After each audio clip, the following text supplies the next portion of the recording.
You think self-control is about resisting temptation. It's not. I'm going to prove that to you right now with something that actually happened. But first, do something for me. Think about the last time you broke a promise to yourself. What happened right before you broke it? You felt something, right? An urge, a craving, a pull toward the thing you said you wouldn't do, and you tried to resist it. You fought it. You told yourself, no, no, no, and eventually, you lost. Here's why. You've been fighting the wrong battle. You've been trying to resist urges when you should be doing something completely different. And what I'm about to show you will flip everything you think you know about self-control upside down. But I need you to stick with me because this gets weird before it makes sense. Subscribe if you want content that actually challenges how you think instead of just repeating what you already believe. I'm building this for people who want their brain rewired, not just entertained. Click it if that's you. And comment below, what's the one urge you can't seem to beat? The thing that keeps winning? Write it. We're going somewhere with this. Let me tell you about something that happened in the early 1800s in Japan that changed how monks trained self-control.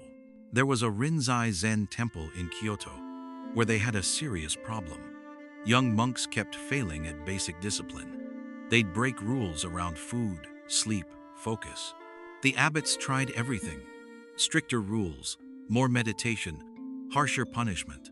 Nothing worked. Then a monk named Hakuin, and this is documented in historical records, started teaching something completely backwards. Instead of telling monks to resist their urges, he told them to practice having those urges on purpose. If a monk struggled with anger, Hakuin would have him sit down every morning and deliberately make himself angry. Think about everything that made him furious. Really feel it.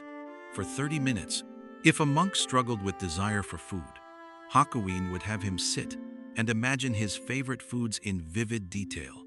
The taste, the smell, the texture. Create the craving intentionally. This was recorded in temple training documents from the Edo period. Scholars like D.T. Suzuki and later historians who studied Rinzai Zen training methods found detailed accounts of this practice. They called it Kangai Shugyo, contemplative discipline through deliberate invocation. And here's what's wild. It worked better than anything else they'd tried. Why? Because when you deliberately create an emotion or urge, you prove something crucial to your brain. You control it, not the other way around. When anger surprises you in real life, it feels like an external force attacking you. You're a victim of it. But when you sit down and make yourself angry on purpose, you're the source. You're turning it on like a faucet, which means you can also turn it off. The urge goes from being your master to being your tool. Now, Western psychology didn't figure this out until the 1950s with something called exposure therapy. Dr. Joseph Wolpe, a psychiatrist working with anxiety patients, discovered that if you expose people to what they fear in a controlled, repeated way, the fear loses its power, not because it disappears, but because they prove to themselves they can experience it without being destroyed by it. He published this research in 1958. The monks had been using this exact method for over 150 years before that. Then in the 90s, Dr. Marsha Linehan developed dialectical behavior therapy, which includes a technique called opposite action. When you feel an intense emotion, you practice doing the opposite of what it tells you to do. Feel angry? Practice gentleness. Feel anxious? Practice calm. Feel an urge to binge? Practice restraint. By doing this repeatedly in a controlled way, you train your brain that emotions are suggestions, not commands. Same principle the monks discovered centuries earlier. So here's what the monks were actually doing and why it worked. Let's say you struggle with anxiety. In normal life, anxiety hits you randomly. You're going about your day, then bam, chest tight, heart racing, mind spiraling. You're caught off guard. You react, usually badly. Maybe you avoid the situation. Maybe you have a panic attack. Maybe you reach for something to numb it. You're in victim mode. The anxiety is happening to you. But what if instead, every morning at 6 a.m., you sat down and deliberately created that anxiety?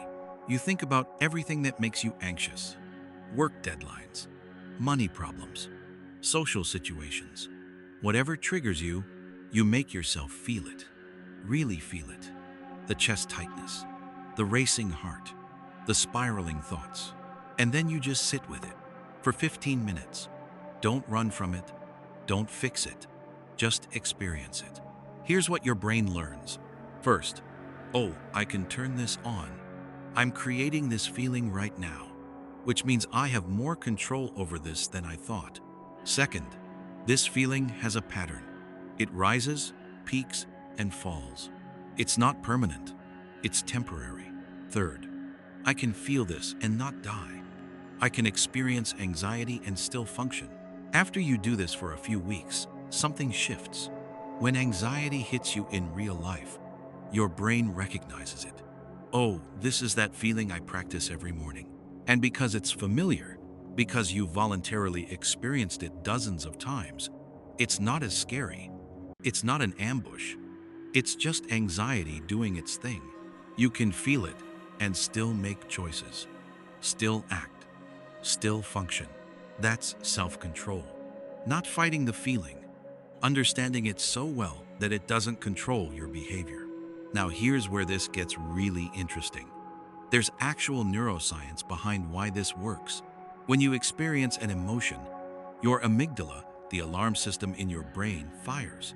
It says, "Threat, react now." If you're caught off guard, your amygdala hijacks your prefrontal cortex. You react without thinking.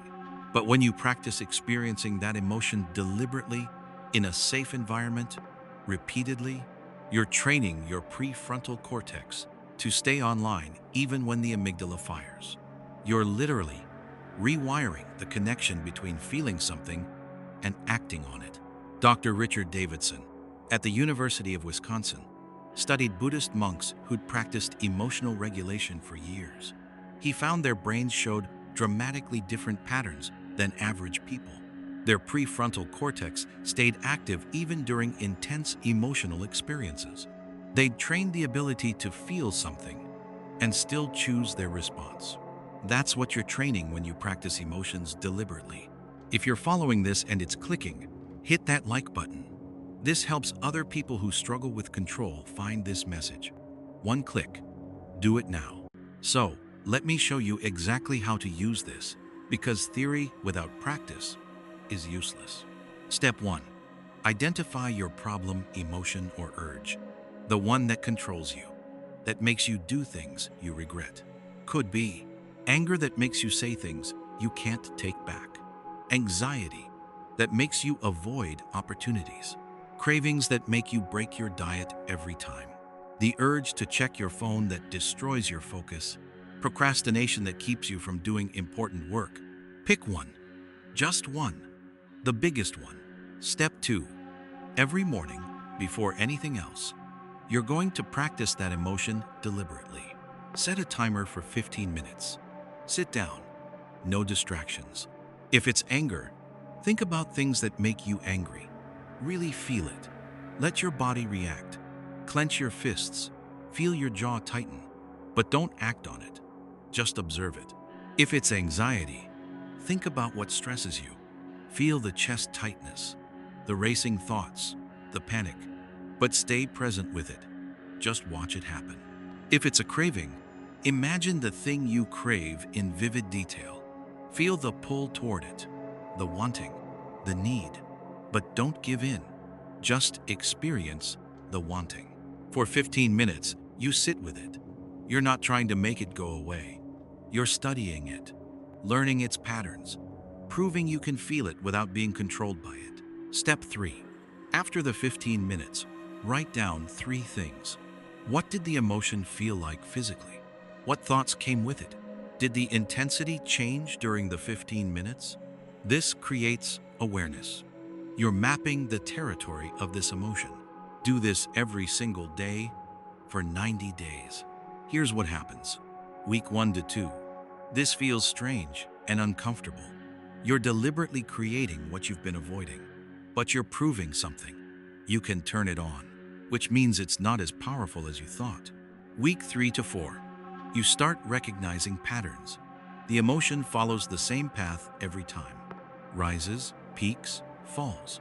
It's predictable. And predictable things are controllable. Week 5 to 8.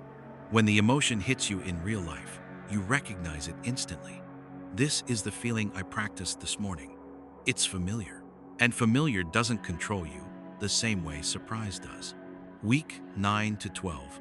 You've rewired your brain's response. You can feel the emotion and still choose your actions. The emotion becomes information, not a command. After 90 days, you'll have what the monks had: the ability to experience intense emotions without being hijacked by them. Not because the emotions are weaker, but because you're stronger. Comment below right now. Tell me, I'm going to practice emotion urge for 15 minutes every morning for 90 days. Make it public.